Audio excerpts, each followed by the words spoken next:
From the New York Times, I'm Michael Barbaro. This is The Daily.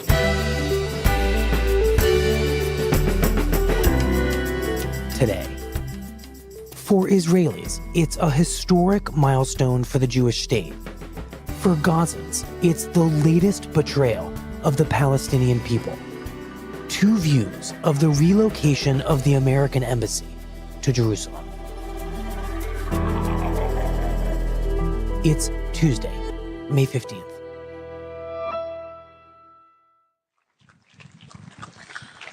On behalf of the 45th President of the United States of America, we welcome you officially and for the first time to the Embassy of the United States here in Jerusalem, the capital of Israel.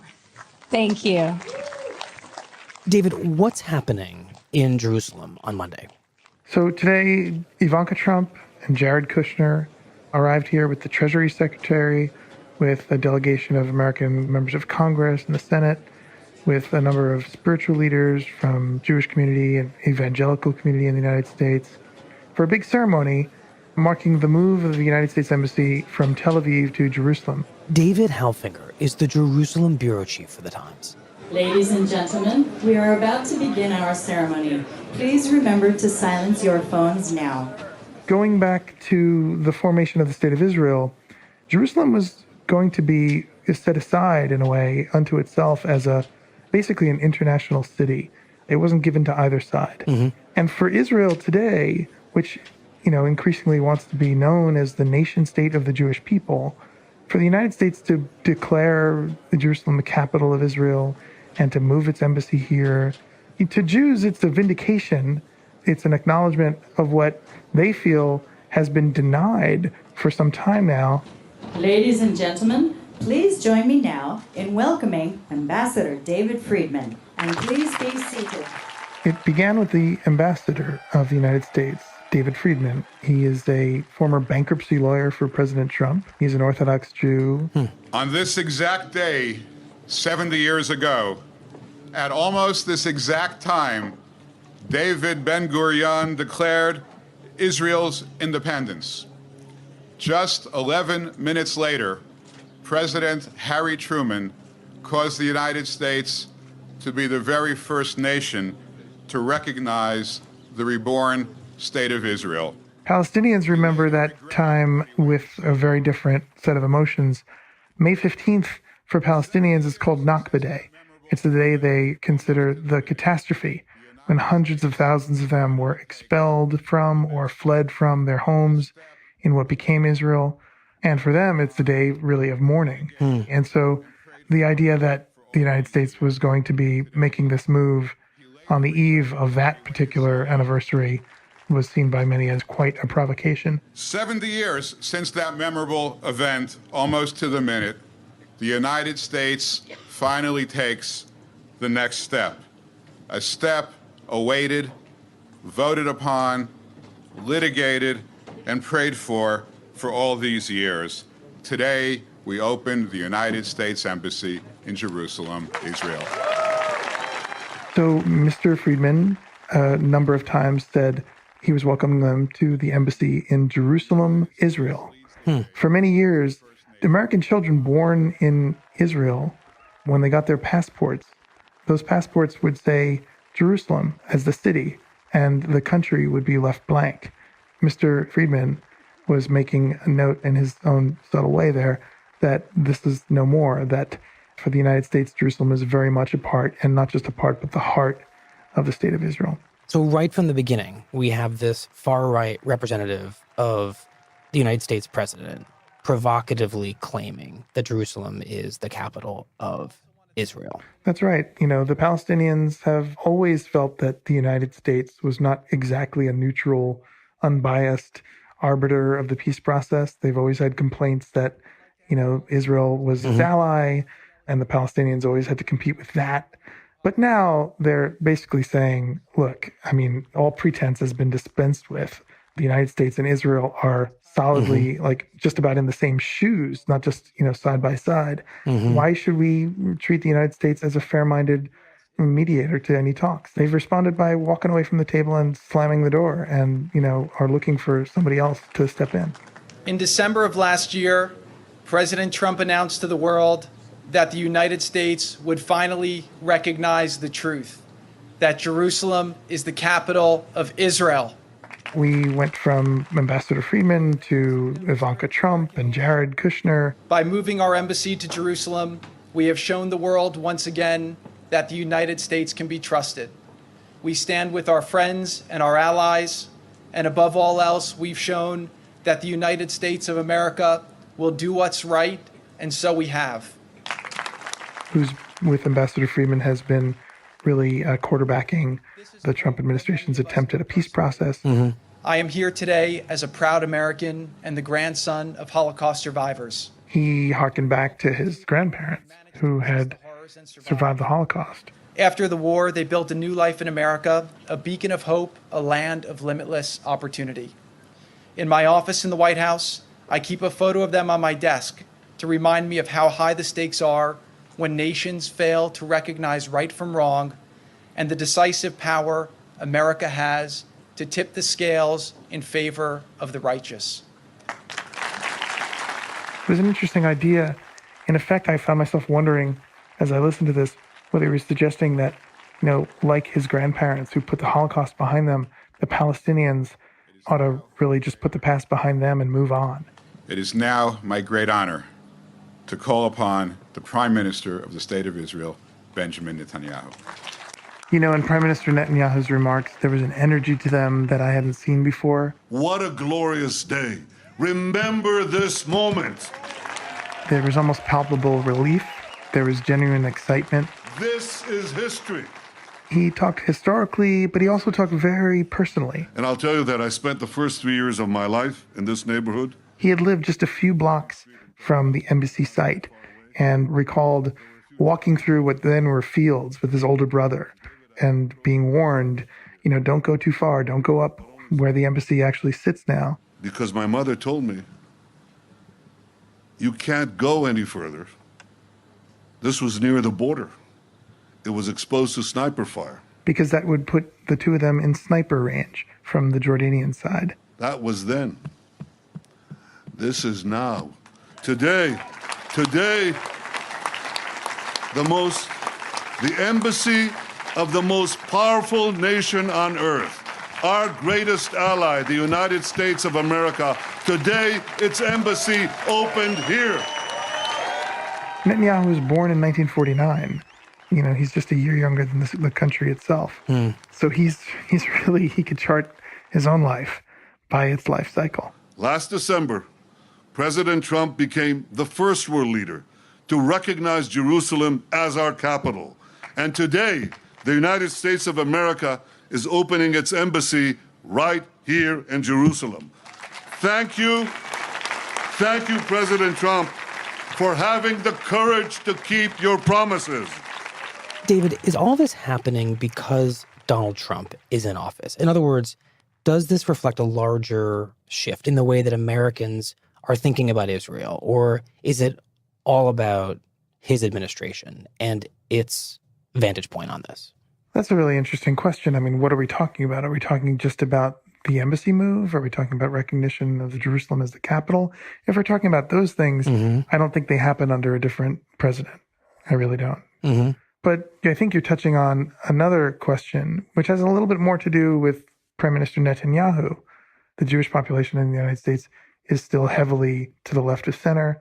Many of the things and the policies that Mr. Netanyahu's right-wing government has been pursuing in Israel have alienated American Jews, aggravated them, made them question their support for Israel, or made it difficult to defend their support for Israel in a number of ways. And at the same time, Netanyahu has been cleaving so tightly to President Trump that for Democrats in the United States, it's increasingly hard to take.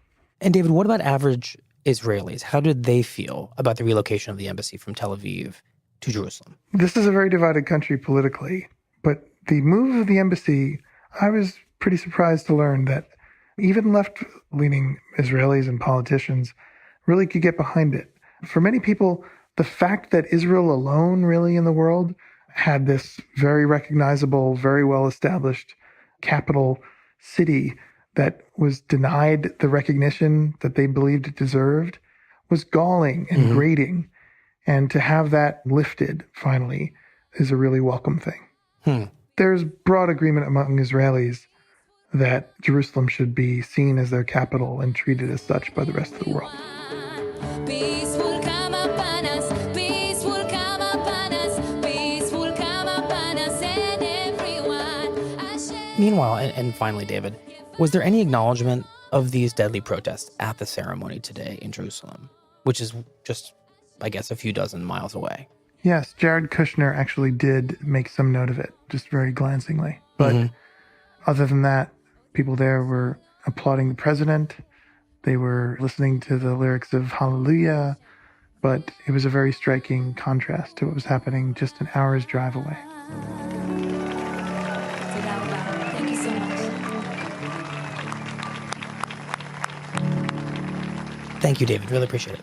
Great talking to you, Michael. We'll be right back.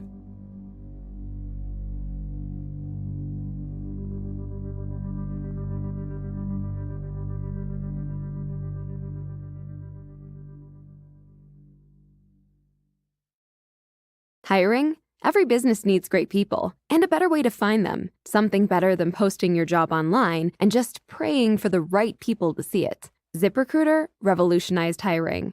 Their technology finds great candidates for you. It learns what you're looking for, identifies people with the right experience, and invites them to apply to your job. Right now, listeners can try it for free at ZipRecruiter.com/daily. That's ZipRecruiter.com/daily. ZipRecruiter, the smartest way to hire. So, Declan, we just spoke to our colleague, David Halbfinger, in Jerusalem after the dedication of the new American embassy there. What's going on in Gaza as that is happening? Well, Michael, it's been, to put it simply, it's been the bloodiest day in Gaza since 2014. Declan Walsh covers the Middle East for The Times. Today we had 55 protesters killed on the Palestinian side of the fence that separates Gaza from Israel, and we had approximately 2,400 people who were wounded in those clashes, either by rifle fire from Israeli soldiers positioned on the other side of the fence or from lesser injuries due to tear gas. To be honest, I can mostly describe it as it looked something like a medieval battleground today, where you have a long fence running down the middle, you have a long berm on the Israeli side that has military posts with soldiers inside them dotted along the fence, and on the Palestinian side, where the protesters have been burning tires, so the air has been filled with this sort of inky black smoke. You have these kite bombs. Kite bombs? That's right, yeah. The protesters, they make these kites that they paint Palestinian flags or emblems on, and then they attach sort of crude explosive devices. In many cases, it might be, say, a bag of sugar that is soaked in gasoline, and then it is attached to a flame device. They set the kite into the air, and then as it is burning, it has this sort of flaming tail. They guide it towards the Israeli border, and they try to land it in fields on the other side to set the Israeli crops on fire. You have Israeli drones that are monitoring, or in some instances it appears firing tear gas as well over the area. And then you have ambulances that are screaming, rushing to pick up people who've been shot or wounded. And then when you push further back away from the front line of it, you have a whole sort of staging area where families are hanging out, where people are speaking into microphones trying to urge people forward, where there's music and food. Leaders from the main militant factions in Gaza addressed thousands of worshippers. They launched a lot of rhetorical attacks against the United States, which they described as the Great Satan, They attacked Trump, and they spoke about this decision to move the embassy to Jerusalem as a great betrayal because, of course, for Muslims and particularly for the Palestinians, they consider Jerusalem to be a sacred city, and they consider Eastern Jerusalem to be a place where they could potentially have the capital of a future Palestinian state.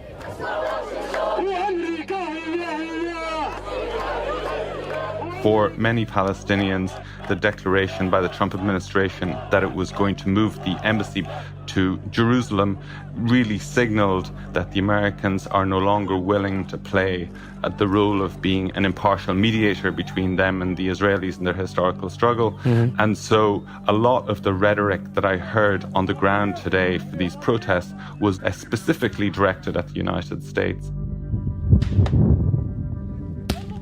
Gaza is this area that he's been under an Israeli blockade for the last 11 years. The territory is controlled by the militant group Hamas, which is backed by Iran. Hamas has fought several wars with Israel that have been very destructive, that have reduced to rubble large parts of Gaza. Some of that is now rebuilt, but nonetheless, this remains a very impoverished place. It's also a place that is largely cut off from the outside world. All supplies of food, medicine, cement, all the basics are strictly controlled by the government of Israel. And the people who live here, for them, it's almost impossible to leave. So many of the young people I spoke to today who are participating in the protest, they have not only never visited other countries in the region, most of them haven't even seen Israel. So for them, their view of an Israeli or of what Israel looks like is really limited to these soldiers that they see standing at the border posts along the fence, and right now making a very concerted effort to stop them trying to breach that fence or to come across it. So we've seen through the day, people will come towards the fence, there will be warning shots, then they tend to shoot people in the leg, but certainly anybody who has gotten as close as the fence seems to be in danger of suffering a lethal shot. So there were a number of people we saw who were killed at the fence today, who appeared to have been shot in the head by Israeli snipers who are positioned on top of berms that overlook the fence and provide them a view over what's going on. Wow. Are you surprised by that use of force? Gunshots, especially to the head of people walking up to the fence? I mean, the Israelis say that this is what is necessary to prevent people coming through and to protect the sovereignty of their country and also to protect the Israeli communities that are living on the other side of this fence. But, any Palestinian that you speak to will tell you, and certainly some international organizations also will complain that this is a disproportionate use of force. When you speak to people who are trying to go across the fence and you say, what would you do if you actually get to the other side? It's hard to get a strong answer, and you get the impression that for many people, the goal is to breach the fence and to make this kind of symbolic gesture rather than to get through on the other side. Because I think most people realize that there is such a heavy military presence all the way along the fence that even if they were to breach it, I mean, at the very best, they would possibly be arrested, and at worst, they would be shot dead. But this may be an opportunity for them to win international sympathy, to play in the court of public opinion, but of course at a terrible, terrible cost, as we saw with so many people shot and wounded today. Right, even if they were to breach the fence, you're saying it doesn't seem like it would really matter. They'd be outmatched, outgunned, that this is really about the symbolism of drawing attention to their cause, and perhaps that's really the goal. I think that's right. Has anyone breached the fence? The fence, in reality, is actually several layers in many places. So there will be an electronic fence, then there may be a ditch, then there could be a high berm on the other side. So there have been instances where protesters have pulled back the wire and maybe gotten through the first layer, but certainly nobody seems to have gone through the multiple layers and come out the other side in Israel proper. Some of the protesters I spoke to today, they described how they had spent their afternoon. They had gone to the front of the protest. They had run the risk of being shot by snipers. If they managed to push forward to the fence itself, they were engulfed in these clouds of either tire smoke that their own side had created, or they were engulfed in tear gas that the Israelis were firing from the far side. And then one young man I was speaking to told me about how one person beside him was shot in the leg, another person coming up behind him was shot in the head. He managed to avoid all of that. But at the end of the day, I said, what did you achieve? And he said, well, I managed to pull back a number of pieces of wire, and then I got through the first layer and I hid behind a little concrete wall for a while, and then I ran back. And he said for him, that was success for today. That was an achievement.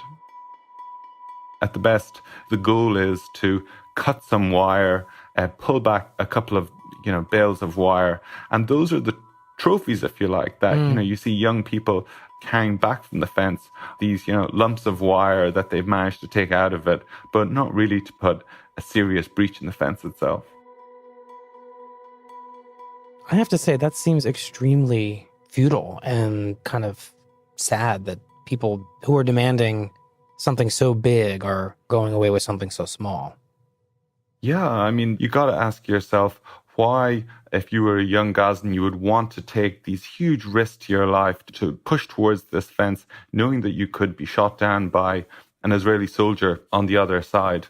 And when you talk to people and you get beyond the kind of the rhetoric and the politics, what you really get to often is just this sense of desperation. Young people who will say, I've never left this territory, I have no job, I'm living with my parents, but I'm unable to get married because I have no money.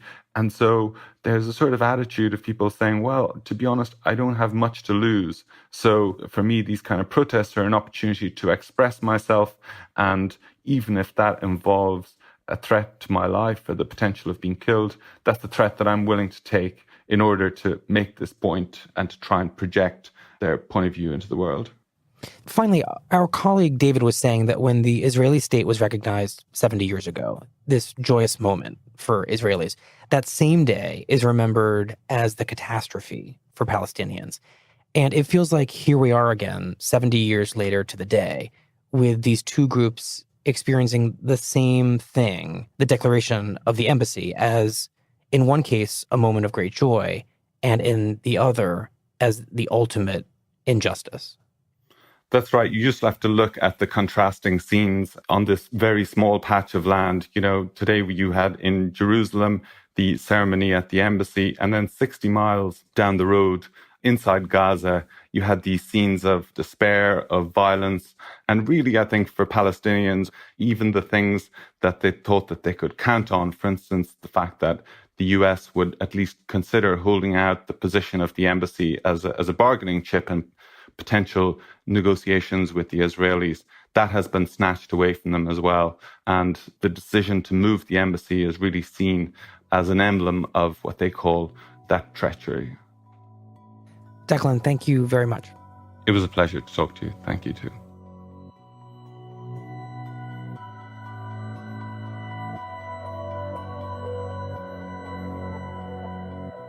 In Washington, a spokesman for President Trump, Raj Shah, blamed the casualties on Palestinian leaders in Gaza.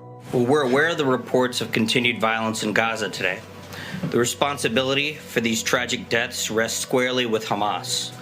Hamas is intentionally and cynically provoking this response, and as the Secretary of State said, Israel has the right to defend itself.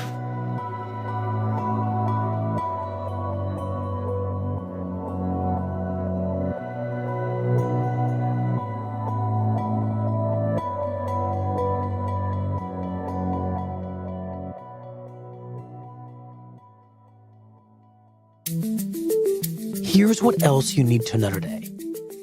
On Monday, the Supreme Court struck down a federal law that had effectively banned commercial sports betting in most states for the past 25 years.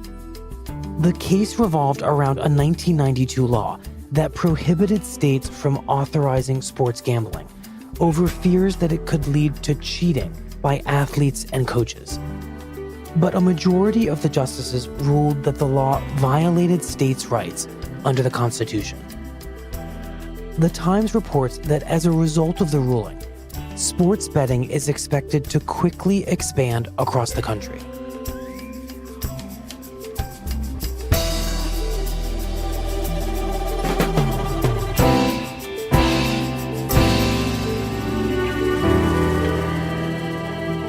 it for the Daily. I'm Michael Barbaro. See you tomorrow.